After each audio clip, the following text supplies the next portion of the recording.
একটি শান্ত সুন্দর গ্রাম, যেখানে মানুষের ঘুম ভাঙে ফজরের আজানের ডাকে। সেখানে লোকেরা খুবই সহজ সরল ও ধার্মিক জীবনযাপন করে। মসজিদের মিনার থেকে আজানের ধ্বনি প্রতিদিন হৃদয় ছুঁয়ে যায়। গ্রামের বাচ্চারাও ছোট থেকেই নামাজ শিখে নেয়, আর বড়রা তাদের সব কাজে আল্লাহর স্মরণ করে। তেমনি একদিন সেই গ্রামে ছোট দুই ভাই বোন তাহা আর তাসনিমের সকাল শুরু হলো ভিন্নভাবে। আল্লাহু আকবার, আল্লাহু আকবার। তাহা, ওই তাহা, তাড়াতাড়ি ওঠো। উফ, আজ তো ছুটির দিন। ছুটির দিনটার কি হয়েছে? আজ তো ফজরের নামাজ পড়া হয়নি। আরে, ছুটির দিনেও নামাজ পড়তে হয় নাকি? ঠিক সে সময় দাদু রুমে প্রবেশ করে। দাদু হাসি মুখে বলে, ছুটির দিন তো কি হয়েছে, নামাজের জন্য কোনো ছুটি হয় না দাদু ভাই। তাহা, দাদু তো ঠিকই বলছেন। ঠিক আছে, তোমরা যাও, আমি উঠতাছি।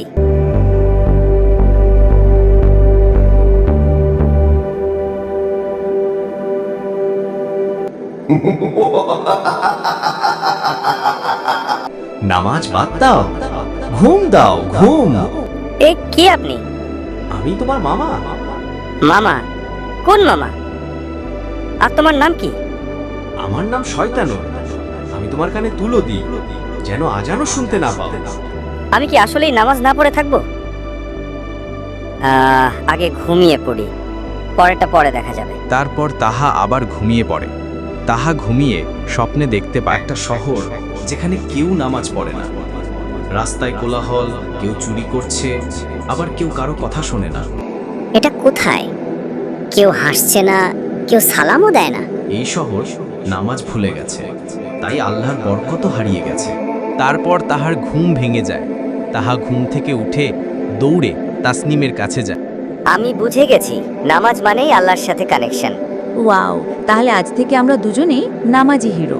মাশাআল্লাহ, আল্লাহ যেন তোমাদের নামাজে সবসময় মনোযোগ দেন। ঠিক সেই সময় জোহরের আজান দেয়। চলো দাদু ভাই, আমরা নামাজ পড়ে আসি। তারপর তারা একসাথে মসজিদের দিকে যেতে থাকে।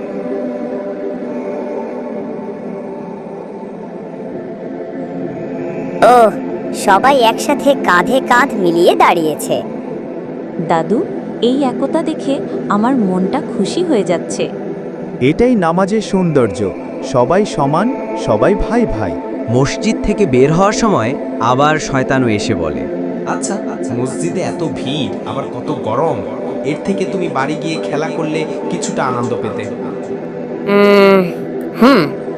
তুমি ঠিকই বলেছ, কিন্তু মসজিদে গরম লাগলেও নামাজের ভেতরে একটা আনন্দ আছে, আর আমি তো নামাজের হিরো হতে চাই। এ কথা বলে তাহা চলে যায়। বিকালে যখন তাহা ফুটবল খেলছে, ঠিক ওই সময় আসরের আজান দেয়। আল্লাহু আকবার, আল্লাহু আকবার। আসরের আজান দিয়ে দিল, নামাজও তো পড়া লাগবে। একটু পরে পড়ব, আগে গোলটা করি। শয়তানু এসব দেখে হাততালি দিচ্ছিল। তাহা, আজান দিয়েছে, নামাজ পড়তে যাবে না?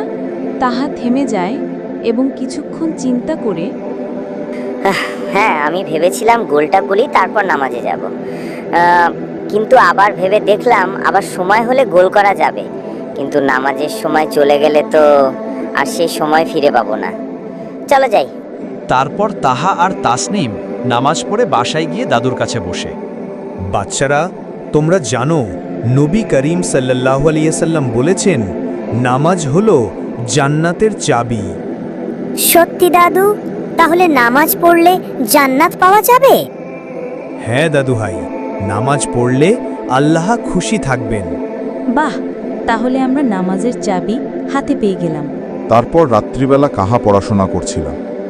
আল্লাহু আকবার, আল্লাহু আকবার। আজান দিয়েছে, নামাজটা পড়ে আসি। না না না না না, এই ভুল করো না, তোমার অনেক পড়া বাকি আছে, তুমি পড়ো।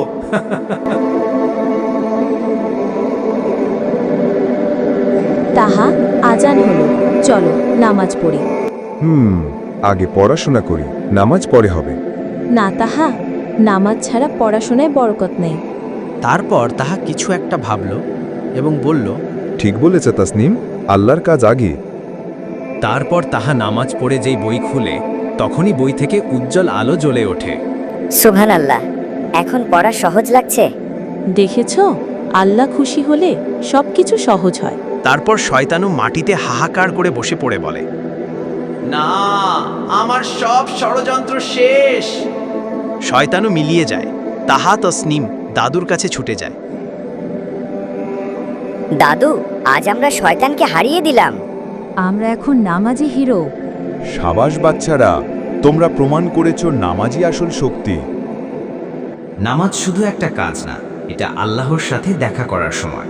ছোটরা নামাজ শিখলে বড় হয়ে তাদের জীবন আলোয় ভরে যায়। তো বন্ধুরা, ভিডিওটি ভালো লেগে থাকলে অবশ্যই লাইক, কমেন্ট ও শেয়ার করে দেবেন এবং চ্যানেলটিকে সাবস্ক্রাইব করতে ভুলবেন না যেন। মনে রাখবেন, আপনার একটি শেয়ারে কিছু মানুষের জীবন বদলে দিতে পারে। এটা কিন্তু একটা দাওয়াতের মাধ্যম। ধন্যবাদ।